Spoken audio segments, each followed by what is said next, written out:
Oke, Assalamualaikum warahmatullahi wabarakatuh. Selamat berjumpa lagi di mata kuliah jaringan komputer. Alhamdulillah hari ini kita masuk ke pertemuan yang ke-11 dengan pokok bahasan manajemen perawatan dan pemeliharaan di jaringan komputer. Oke, nah sebagai pendahuluan, pengertian manajemen jaringan komputer itu sendiri adalah suatu proses dalam managing atau memanage, mengatur segenap perangkat jaringan telekomunikasi yang menghubungkan pemakainya dengan pemakai lain, sehingga kedua pemakai tersebut dapat saling berkomunikasi. Nah, lingkup manajemen jaringan itu sendiri itu terbagi pertama manajemen gangguan, yang kedua manajemen performansi, yang ketiga manajemen konfigurasi, dan yang keempat adalah manajemen keamanan. Dan yang terakhir, yang kelima adalah manajemen accounting. Oke. Nah, kita bahas satu persatu. Pertama, manajemen gangguan. Nah, manajemen gangguan itu adalah sebuah kumpulan kegiatan yang dibutuhkan untuk memelihara tingkat pelayanan jaringan secara dinamis. Ya. Jadi kegiatan ini menjamin ketersediaan yang tinggi untuk penemuan secara cepat masalah yang dapat mengakibatkan penurunan performansi dengan menerapkan fungsi-fungsi pengendalian termasuk diagnosa, perbaikan, testing, dan backup.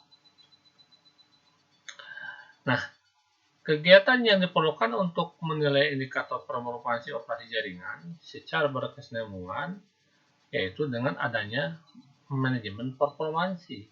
Yang kedua, ya, setelah manajemen gangguan, yang kedua adalah manajemen performansi. Nah, apa aja? Yang pertama, tingkat pelayanan yang dapat dipertahankan. Memang susah mempertahankan kondisi kestabilan, itu sangat susah sekali karena cenderungnya emang banyak faktor yang bisa mengakibatkan terjadinya gangguan sehingga si sistem tidak bisa stabil. Yang kedua, jaringan dapat dikenali kondisi jaringan.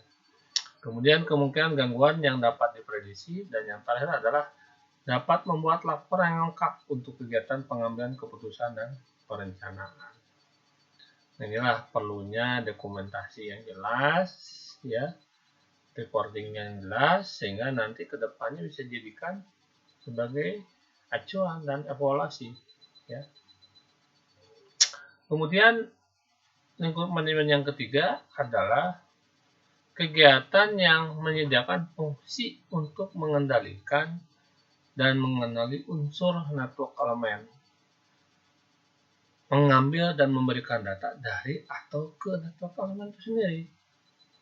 Nah, ini lingkupnya adalah manajemen konfigurasi. Meliputi hal apa aja?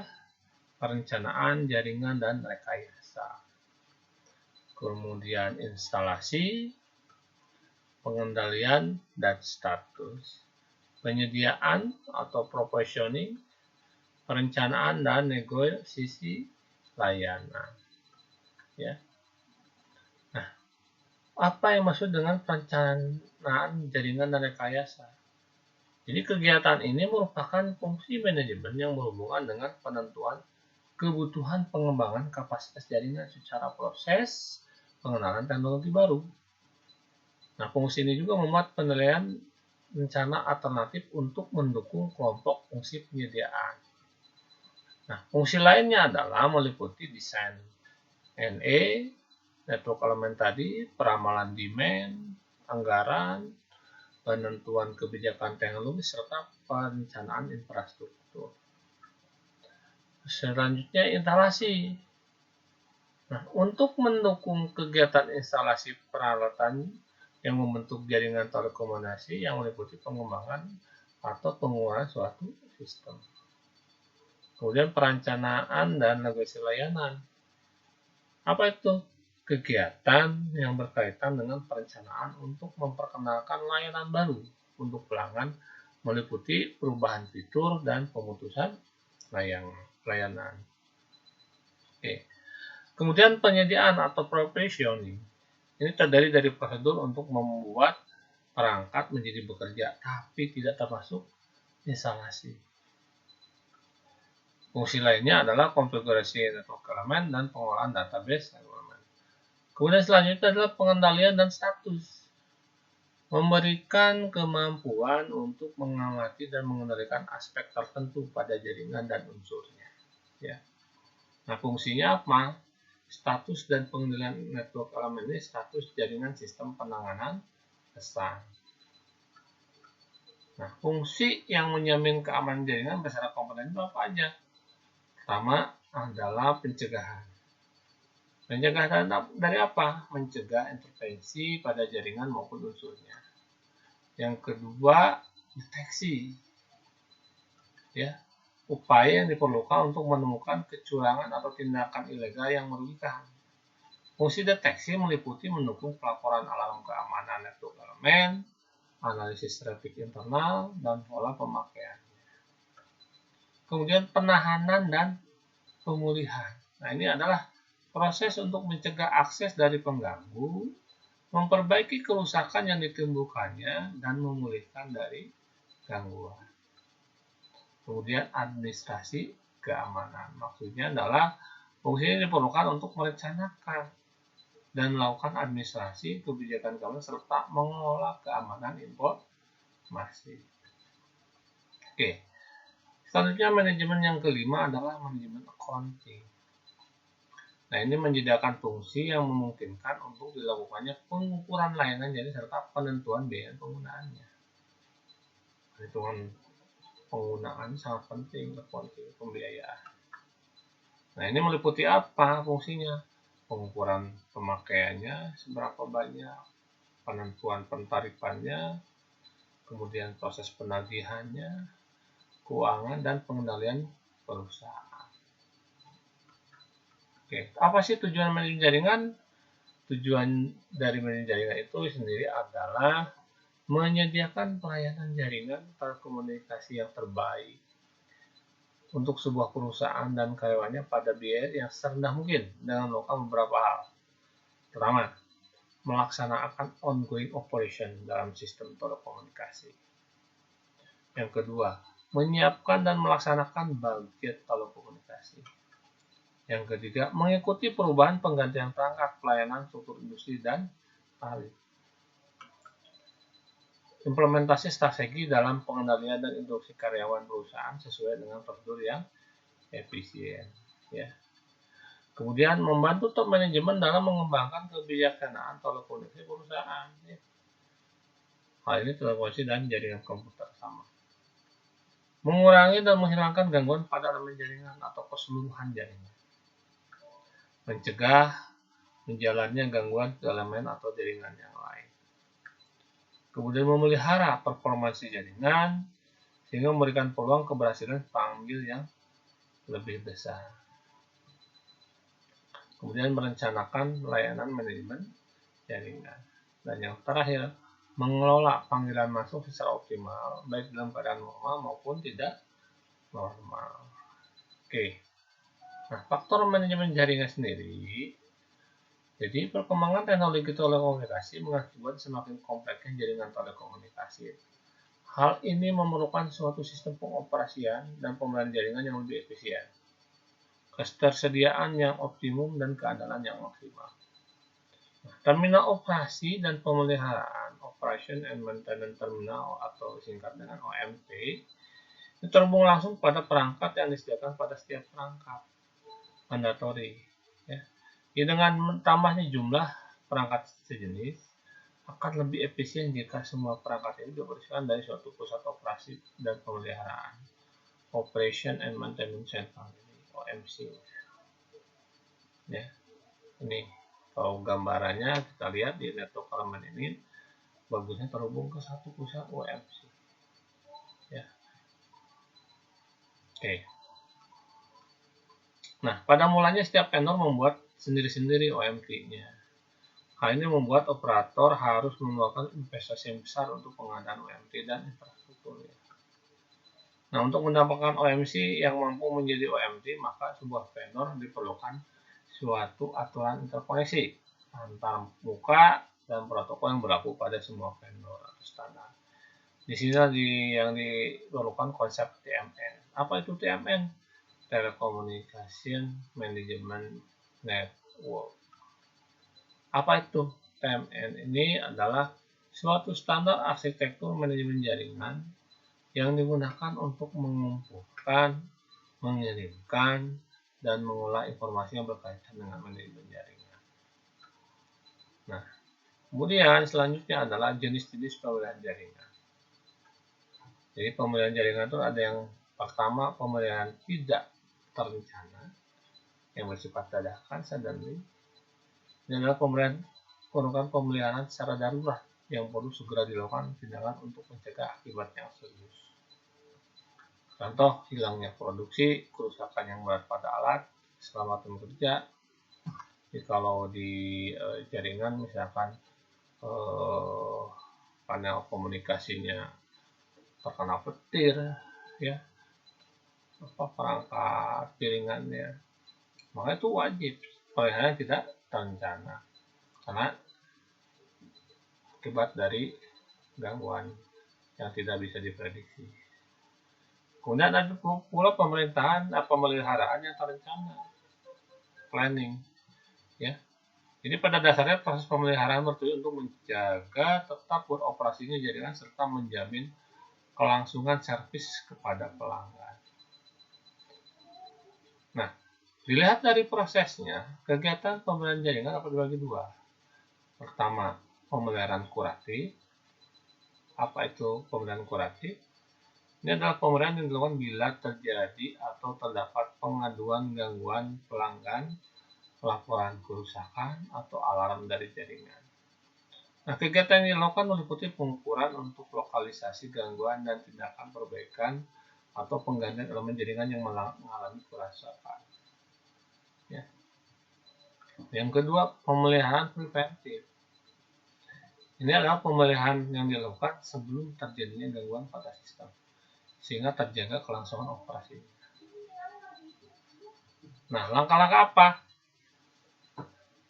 yang dilakukan sebelum terjadinya gangguan pada sistem sehingga terjadi dilakukan pemeliharaan preventif adalah sebagai berikut. Pertama, monitoring unjuk kerja. Kemudian periodik tes yang terjadwal dan otomatis. Periodik backup administrasi. Pengarsipan alarm log file dan historical alarm file. Ya. Nah, ini gambaran bagaimana di sini ada customer complaint. Misalkan jaringan, kalau kita sebagai provider network equipment-nya nanti di konfigurasi request, network jaringan, trouble ticket, dan seterusnya. Nah, baru ini proses pelayanannya. Ya. Jenis-jenis pemeliharaan jaringan. Oke. Jadi kategorinya ada yang kuratif, ada yang preventif. Kalau kuratif itu lebih cenderung untuk secara apabila menghadapi kejadian yang gangguan secara langsung. Kalau di istilah bahasa perusahaannya korektif, ya, itu correctionnya. Nah, aktivitasnya apa aja? Ada surveillance, ada testing, ada kontrol. Nah, masing-masing contohnya fungsinya untuk surveillance sebagai antarmuka ke sistem operasi, sebagai antarmuka ke customer service operation. Kalau pemeliharaan preventif itu beda. Surveillance-nya deteksi peningkatan rendaman fiber, deteksi fiber equipment deterioration, atau deteksi penetrasi air, ya, dan seterusnya. Oke, langkah-langkah pemeliharaan korektif. Pertama, mendeteksi kesalahan. Dan kedua, menentukan lokasi kesalahan. Contohnya, persempit ruang lingkup penyebab kesalahan. Kemudian, perbaikan kesalahan. komponen atau bagian alat yang dicatat di clear atau di 3. Oke. Ini contoh flow pendeteksian sistem. Uji fungsional penggunaan sistem, spesifikasi seperti apa, gejala kesalahan, operasi salah, nanti ada sistem, subsistem, blok, dan komponen. Oke, kerugian yang diakibatkan oleh konektivitas atau apa aja? Ya, ini sangat fatal, terhambatnya proses pelaksanaan bisnis suatu perusahaan.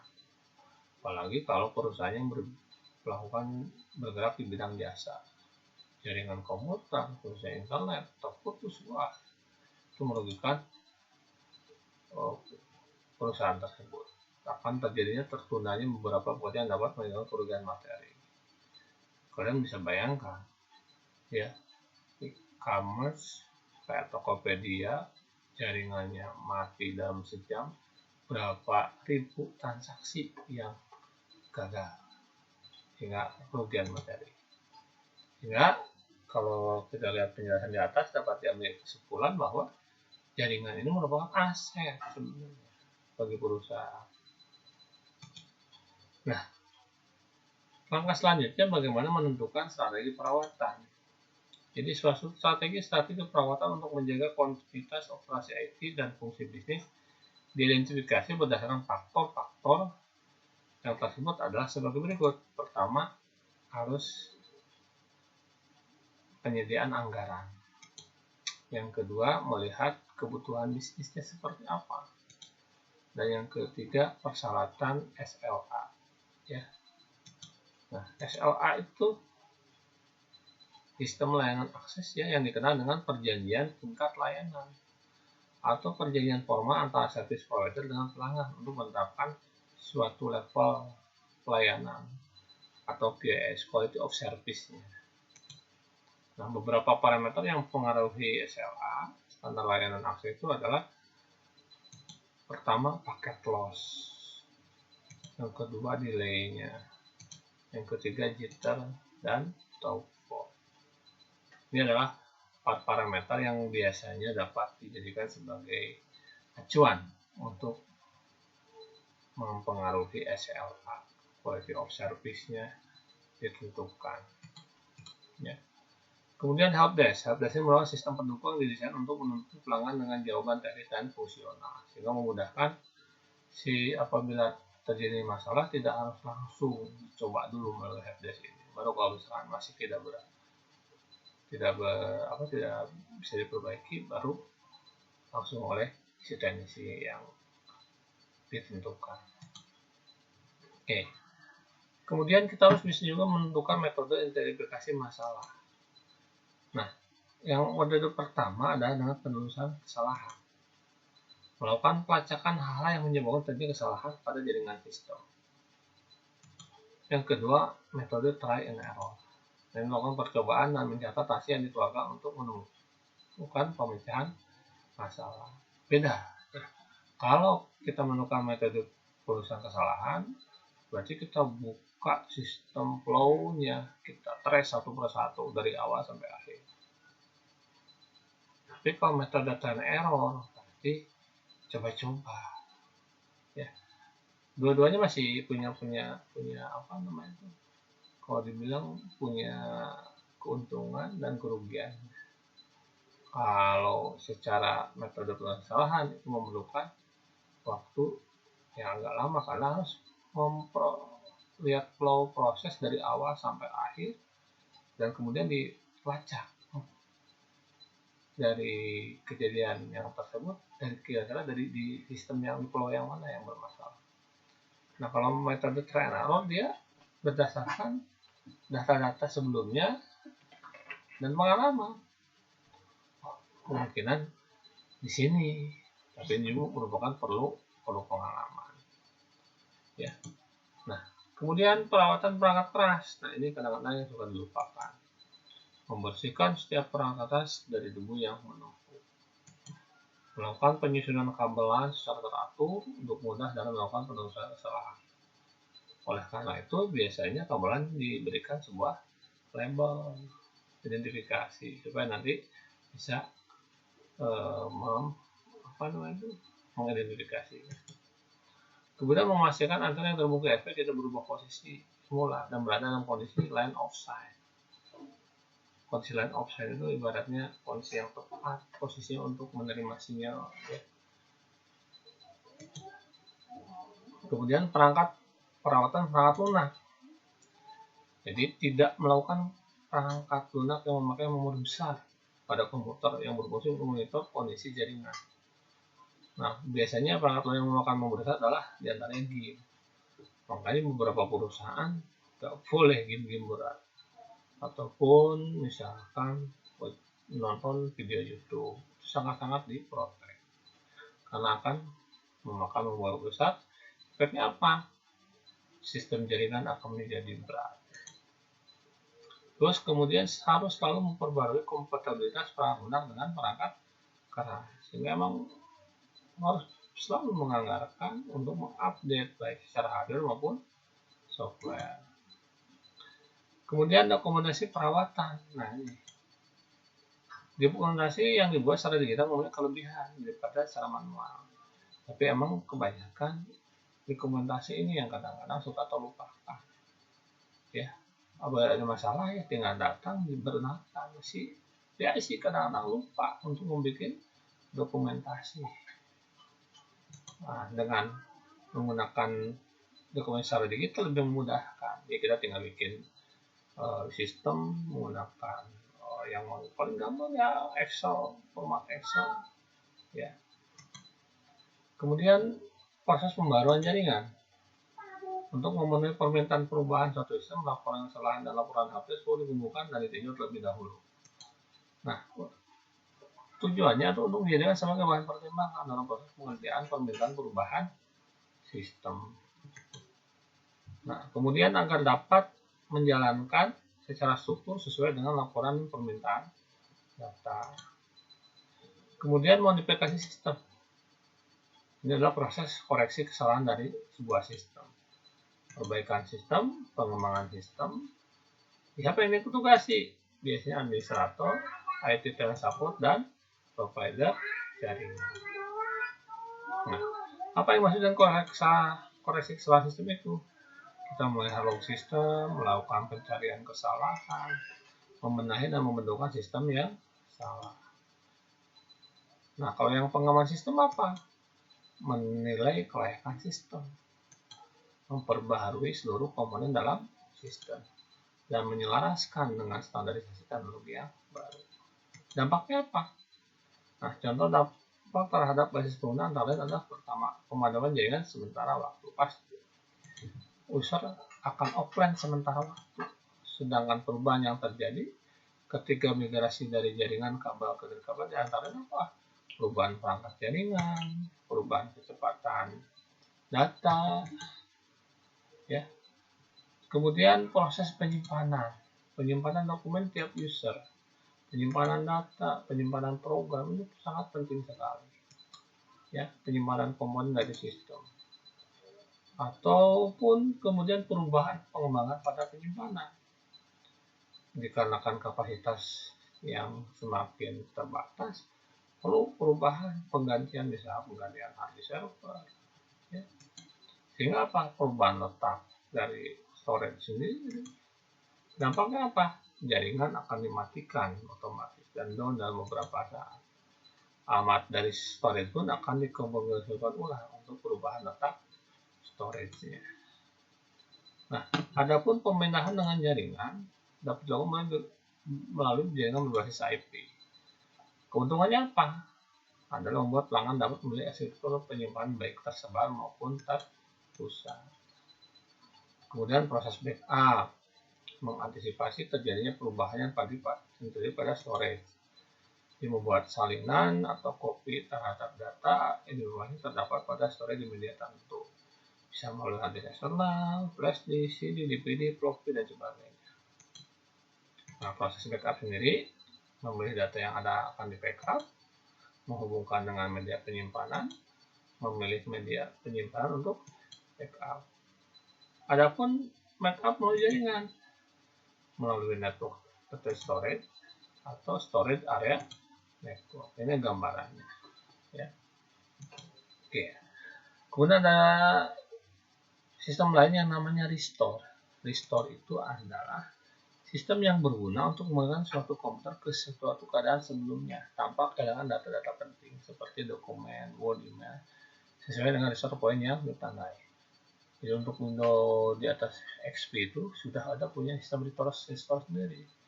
Jadi kita merasa bahwa aduh ada file yang kira-kira mau kita balik lagi ke awal, kita restore tanpa kehilangan dokumen, Word, email, dan lain-lain. Ya.